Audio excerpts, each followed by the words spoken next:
Well, another week has passed, and it's time to talk about a few things this week we're going to discuss. I pulled out some interesting things that could add flavor to your collection and or your stack. I mean, you need to collect what you like. You need to stack what you like. It doesn't have to be all just boring 1 ounce Buffalo rounds. When you can spend $1 or two more here and there and pick up something that's interesting, or even makes great gift items. I also wanted to talk about this week a couple of important things about how we do things. Whenever we place a coin in a capsule, for example, we're always wearing new gloves. We'll change these gloves every week so they don't have any oil because they get dirty. Even just handling your capsules, we'll wear gloves when we're packing because it's not going to be ours but a short time. It's going to be yours, and you want mark-free, scratch-free capsules in your collection, and we know that. I mean, that's what I like. And we also make sure that when we ship an item, let's say it's a large item like this in a capsule, they're going to be in Ziplocs, good 6 mil Ziplocs, and we're going to ship them in boxes, not padded envelopes if they're got a danger of breaking. All slabs are going to go out in a box. If you buy a certified coin from us, it's not coming in a padded mailer. It will be in a box. And I think that's important. We get asked from customers sometimes to pack well, and believe me, we get very few complaints that we didn't pack an item properly. The stuff's too expensive not to spend 10 more cents on a box instead of a mailer and send to you. Also reduces the likelihood it gets stuck in the bottom of a mail bag and lost. That said, how about I show you some really neat items we have on hand? So what I'd love to show you is, I'm a huge fan of Australia's products, whether it's the Perth Mint or the Royal Australian Mint. I love the stuff they put out. And one of the items, this is from the Royal Australian Mint. We have a few left, but it's the box jellyfish. It's part of their endangered or most dangerous animal species collection. I think they've done a spider and tarantula. And this is the 1 ounce box jellyfish. It comes in a capsule from the Royal Australian Mint. They only made 25,000. It basically has a proof finish. It looks more like a proof coin than a business strike. It has everything you would expect out of a proof. Really a neat item, not terribly expensive. I mean, they're maybe $12 or $14 over spot. The next, of course, I'm showing a lot of favorites today, but I love everything Germania Mint is doing. Germania is just, their bars, they're setting the standard. When you get a Germania Mint from us, if it's a beech leaf or one of the other Germania products, we'll have it sealed for you. It'll even have our barcode on the back. Your certificate of authenticity, if they issued one for it, which the bars they don't, but the coins they do. Beech leaf, again, only 25,000 minted. And we do have some more of these. These are from this year. So we still have those. And then probably the coin that is surprising me how poorly it's doing. I mean, the wholesalers never ran out. The mint never ran out. We've sold almost none, and I'm shocked at that. It's the Muhammad Ali. New Zealand Mint, Nui Mint, put out a Muhammad Ali coin. Has a $2 face value. It's, wish I could show you the back, but this one's already sealed. Comes in a capsule from the mint. 15,000 of them minted.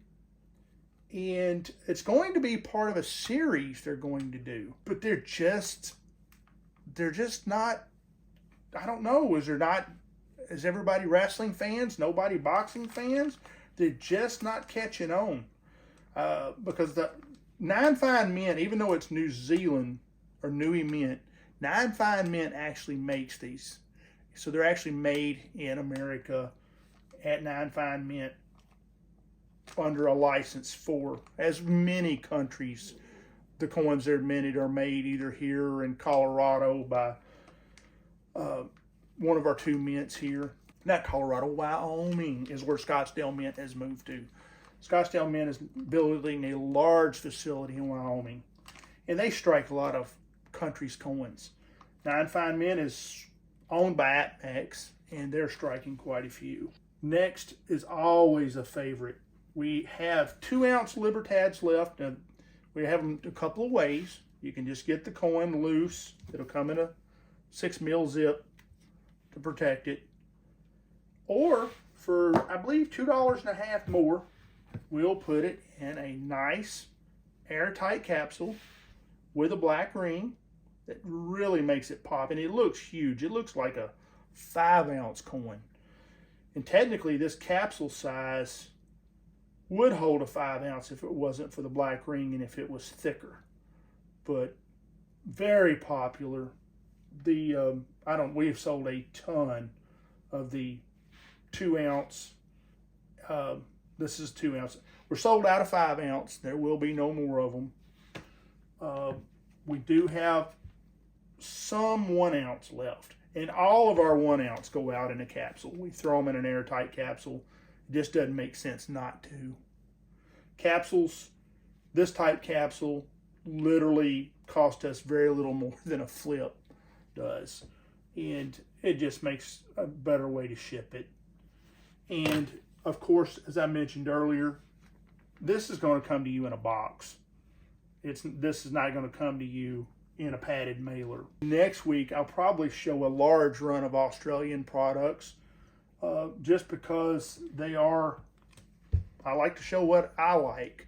I mean, I could start showing collector coins, but they're going to mostly be one-off, or because, you know, we're not going to have 50 seeded dollars of the same date and the same grade. It'd be nice, but we're not.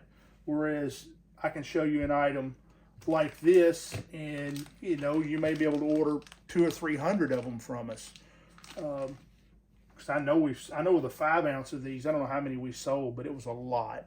I don't know if I mentioned the Beach Leaf mintage. Only 25,000 minted, so it is also low mintage. Almost everything we sell in the way of bullion, we do not buy from the public. I think it's important to kind of mention this. We buy from either the mints directly, be it Scottsdale, Golden State Mint, or we buy from 2 or 3 of the largest wholesalers in America.